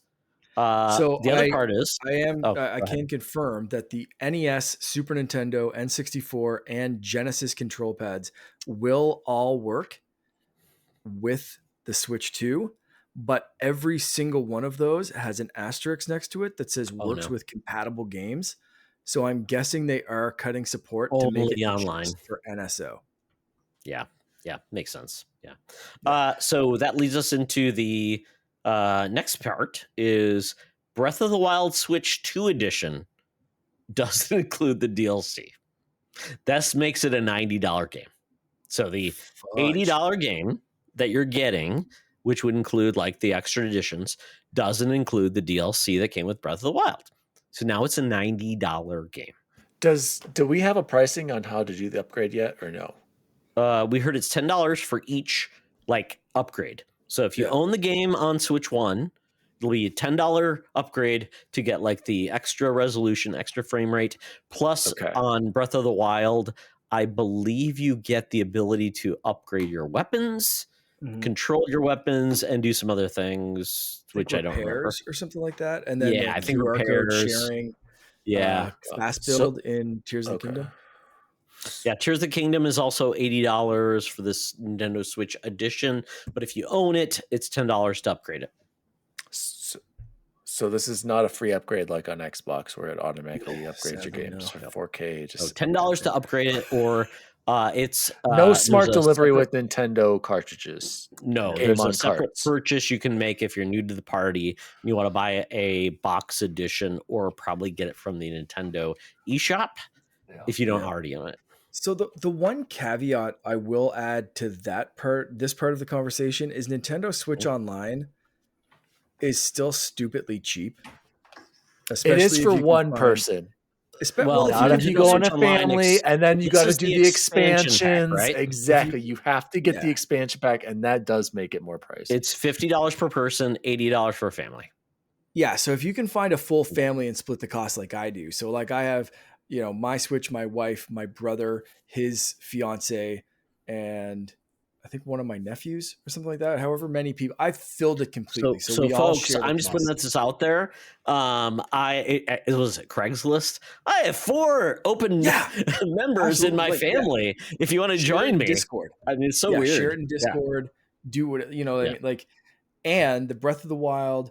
I think the DLC is included, and the upgrades are included in the expansion pass. Mario Kart 2 for 8. And Mario Kart, Included but Animal Crossing. for Switch 2, like the Oh. HD or the 4K upgrades are going to be included for Breath of the Wild and Tears of the Yes. Kingdom. You do not have to pay Yes. for those if you're a Switch Online subscriber. The Correct. rest of the For games, the like family Kirby, I'll be edition paying or for single. whatever. Yeah. But the Switch 2 versions of those upgrades with the DLC, everything is included if you're a subscriber. So I think that's probably the tactic, is pushing people like, yeah, here's Breath of the Wild. If you haven't played it yet, it's great. Here's the base game. Doesn't come with the DLC, doesn't come with the HD upgrades. But guess what? Subscribe to Nintendo Switch Online and you get it all for free. The happy birthday, subscribe. Or you could just buy a old used Switch version, put in your console, Switch 2 console, and then just pay the $10 to upgrade, and then to pay the $10 to get the DLC. So that is a workaround. So there you go. So that's a weird one. Then we have the Switch 2 Tour. Not being a pack-in, it's $10. Astrobot Playroom or whatever, Play Adventure, whatever it's called. It was free on PlayStation 5 to show you like the components of the DualSense. And Nintendo at their direct said, yes, this will be a paid option. Yep. Okay, good luck with that. Let's see how many copies you sell. $10. They said, well, it's cheap. It's $10. I'm like, well, yeah, it's cheap. Why don't you just swallow the cost? I mean, come on. You are charging so much more than this. And it's like, throw us a bone, Nintendo. Did you hear Shuhei Yoshida? Like their comments say, being like, he's like shocked that Nintendo's he's just throwing all kinds of shade at people now. Now he's free from Sony. Yeah, it's very weird. And Mark, you said, let's talk about Reggie's comments about the fact that Wii Sports almost was not a pack-in. Yeah. Yeah, so he wasn't really hiding what he was talking about. He went on a podcast and I think shared some tweets or X posts or whatever you want to say. But yeah, he basically said there's a clip and he says it's an understatement to say that Mr. Miyamoto pushed back on the call to make Wii Sports a Wii console pack-in. As we know, this is from IGN. As we know, the Fils-Aimé won the battle to a degree, where Wii Sports was bundled with the Wii everywhere except Japan. He made it seem like, Miyamoto, who's usually a happy, fun kind of guy, all of that went out the window. He argued that they were devaluing games. We don't give games away for free. We talked about some pack-ins at the start of this, so you have in the past, but I guess this was different. The Wii was new, but Fils-Aimé made the right call. He argued correctly for this. It's one of the best-selling things. He also argued for the remote to be packed in with Wii Play, which made it the 5th best-selling piece of software on the Wii. Again, super right call. So Reggie's basically, without fully outright saying it, he's saying like, I would have packed this in if I was still in charge. again, the Shuhei Yoshida quote, said I think he said losing their identity or something like that. With the Switch 2. Let's see if I can find this. Oh yes, here's the quote. Okay, to me, it was a bit of a mixed message from Nintendo. In a sense, I think Nintendo is losing their identity. In my opinion, for me, they're always about creating a new experience, designing hardware and games together to create something. An amazing new experience. But Switch 2, as we all anticipated, is just a better Switch, right? It's a larger screen, more powerful processor, higher resolution, 4K 120 frames per second. They even had the hardware person starting their stream, kind of like other platforms do. And because it's a better Switch, the whole core premise of Switch 2 is, we made everything better. And that's just feels like something that other companies do. Is basically kind of the end of the quote. So, he's kind of calling Nintendo out for like, you're just like everyone else now, except kind of worse because Sony's giving away Astrobot as a hardware tour, and you guys are charging $10 for it on top of the most expensive console you've ever made, and every other game is expensive.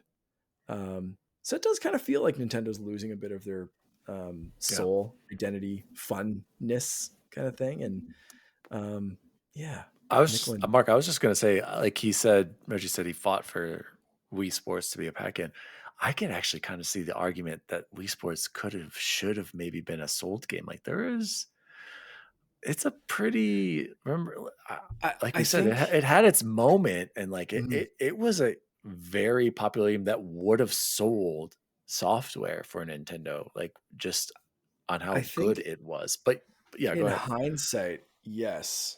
But the look of it and the you're right. Of it, I don't know if it wasn't packed in, would you have picked it up? Like if it was like $20, if it was like a $20 game, yeah, I think so. But like, I think Nintendo would have charged $20 for it though. Maybe okay, but maybe 40. But like either way, but then when you look at this, what's the new one called? The Tour, whatever the Tour of the Switch 2 game.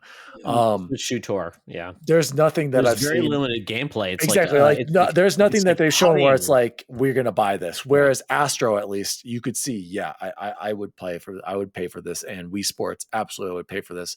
The Switch 2 game, it literally looks like you're walking in like little things, right? And you're just going from console piece to console or hardware piece to hardware piece. So it is interesting. I don't know. Are they losing their identity? Maybe, but I also think that the Switch 2, for me, being a Switch 2 mostly casual, I like, as Logan said, they gave us a lot of things that Nintendo fans or gaming fans in general wanted, and I'm satisfied with the Switch 2. I have no problem with the price. I think if it's able to run a lot of these games like Cyberpunk, even if it is only at 30 or 40 FPS and it is a PS4 level, you're going to have to pay for it. I feel like $500 is fair. You're still going to get, the Nintendo software that they're so well known for. I don't have a problem with the price. I do have a problem a little bit with the games, depending on how they price things. But they've already showed us that Donkey Kong's going to be not as expensive as Mario Kart. So maybe all of these people freaking out about the $80 games is for nothing. Maybe it's only going to be a few. Like, it's not going to be everything. Yeah. I think, like I mentioned earlier, like people are going to speak with their wallets, I hope. And Mario Kart, I don't think will be a great comparison because it'll be a pack-in and it'll look like it sold 1 billion copies. But but I think, if games hit a limit that people are like, I'm skipping that or I'm waiting for it to go on sale, I think Nintendo will pivot. And there's already some rumors that Nintendo is having internal talks about the price of games. And they may come back and say, you know what, the Tour, we made the wrong call on that. It's $10. We're going to eat that. It's packed in. It's a free download if you want to play it.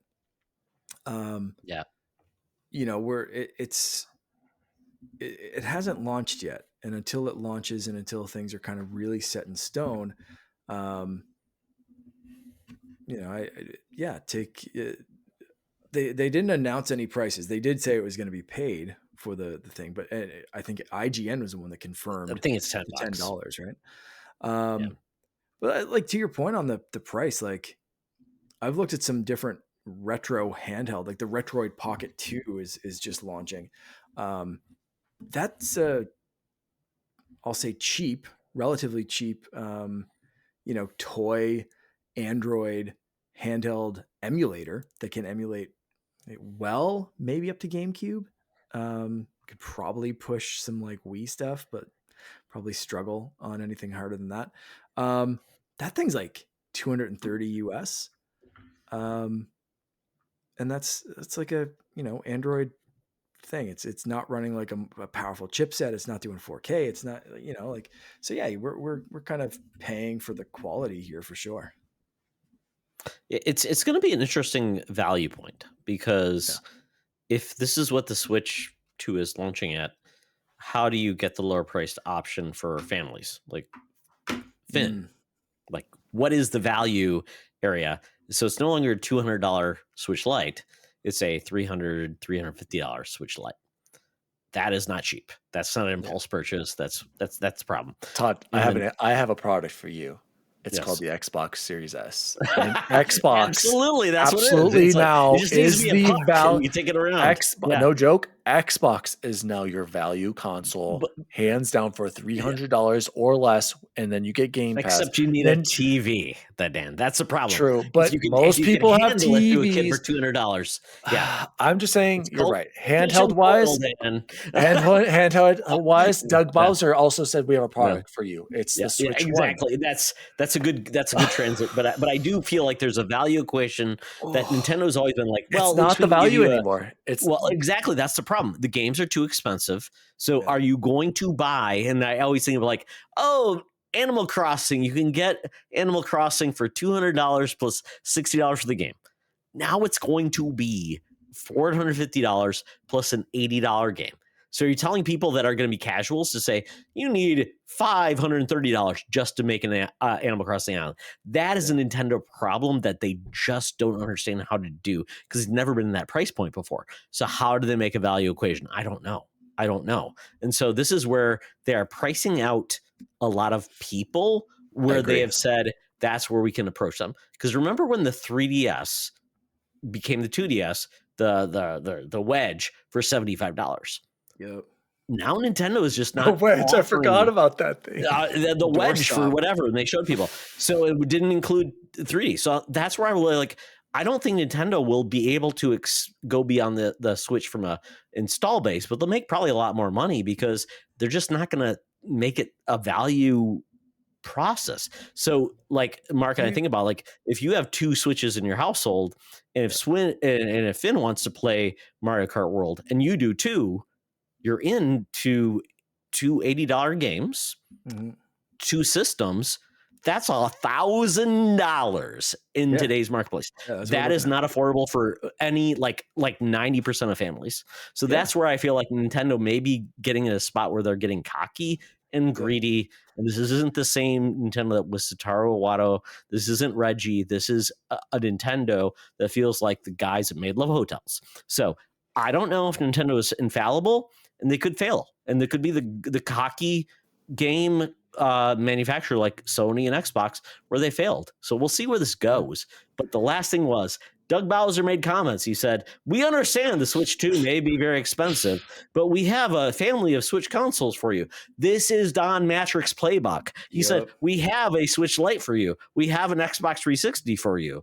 This is where Nintendo, Doug Bowser looks like the emperor with no clothes. He has no power. He's not Reggie with kicking ass. And I mean, literally, Bowser is control of Nintendo. But the boss of the bad guy in Nintendo is in charge of Nintendo of America. I shake my head. My only thing is I think Nintendo has way more loyal fans than Xbox has ever experienced. And I don't know, despite everything that Nintendo is doing, if it really is going to be that much of a negative impact on the brand. We'll see, like Mark said.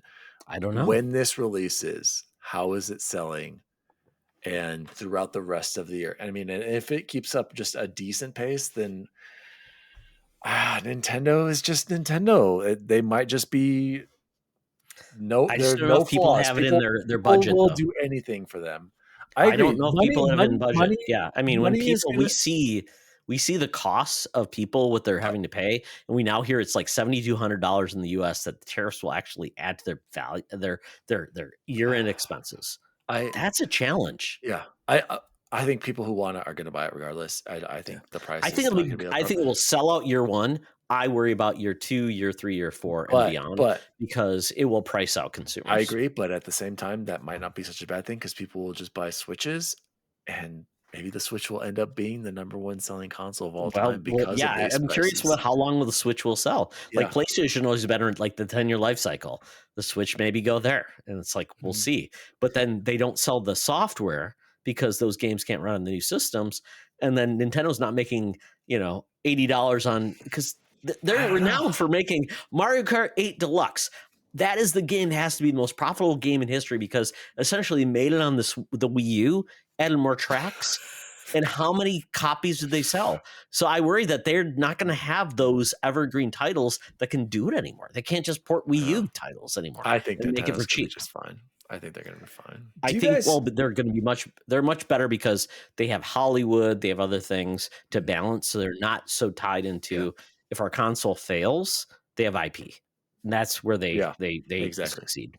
Yeah. Do you guys think they could be launching the Switch 2? Like, could this be their pro console? Like, is there a way to cut costs? It is their pro console. This is their pro console. But I'm wondering if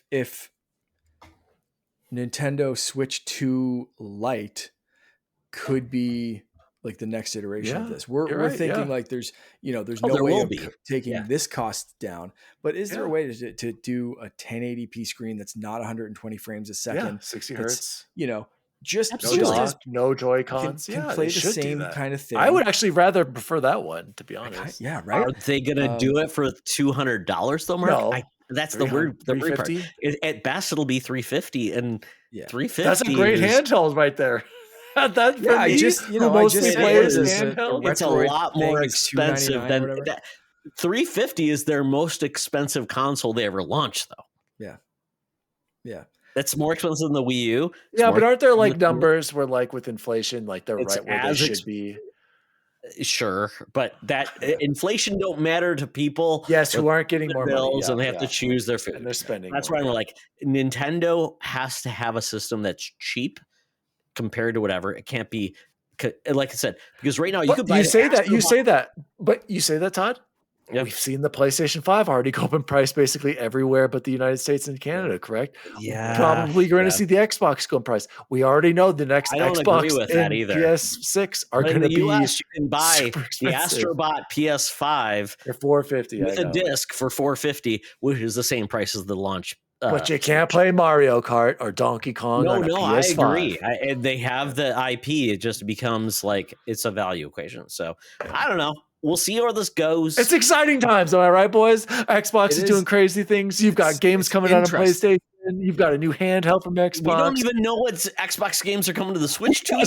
Supposedly Oblivion Remastered is coming out next week. My God, how many games are we going to get? This is crazy, guys. Xbox handheld is that dark horse kind of thing that's looming behind this, but the $550 Asus ROG. It's going to be more than that. They got to figure out a native Xbox only, not this partnership one. I think what Mark is saying, their own.